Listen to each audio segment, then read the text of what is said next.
काँग्रेसचे डिचोलीचे उमेदवार नरेश सावळ ही यंदा प्रथमच विधानसभेची निवडणूक लढवत आहेत। त्यांनीही आपला उमेदवारी अर्ज सादर केलाय।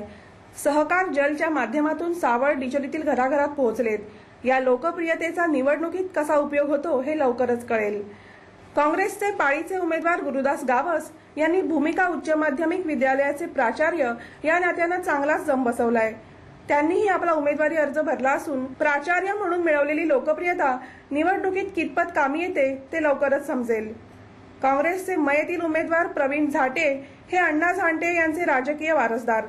अण्णांनी राजकारणातून निवृत्ती जाहीर करून आपल्या मुलासाठी वाट मोकळी करून दिली। प्रवीण झांटे यांनीही आपला उमेदवारी अर्ज सादर केलाय।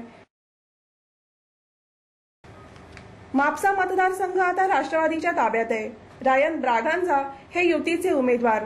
आज त्यांनी आपला उमेदवारी अर्ज सादर केला। सेव्ह गोवा फ्रंटची साळगावची उमेदवारी सलील सय्यद यांना मिळाली आहे। त्यांनी आपला उमेदवारी अर्ज सादर केलाय। राष्ट्रवादीचे प्रदेशाध्यक्ष डॉक्टर विल्फ्रेड डिसोझा यांच्याशी सलीम सय्यद यांना मुकाबला करावा लागणार आहे।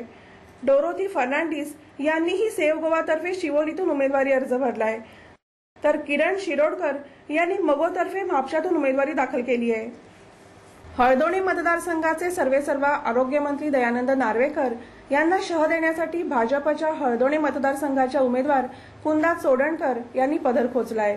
कुंदा चोडणकर या दयानंद नार्वेकर यांच्या मामी असून मामी भाच्यामधील ही लढत नक्कीच रंगतदार होईल यात शंका नाही। कळंगूटमधून युगोडेपाच्या तिकिटावर जोसेफ सिक्वेरा निवडणूक लढवणार असून त्यांनी आपला उमेदवारी अर्ज सादर केलाय। When I have support in Kalangut, I opted for UGDP because the symbol is very much in Kalangut and we are the Nis Goenkar of the village and the Nis Goenkar of Kalangut. That's all. तसंच शिवोलीतून मगो पक्षाच्या उमेदवारानं आपला अर्ज सादर केलाय। उमेदवारी अर्ज दाखल करण्याचा उद्या शेवटचा दिवस।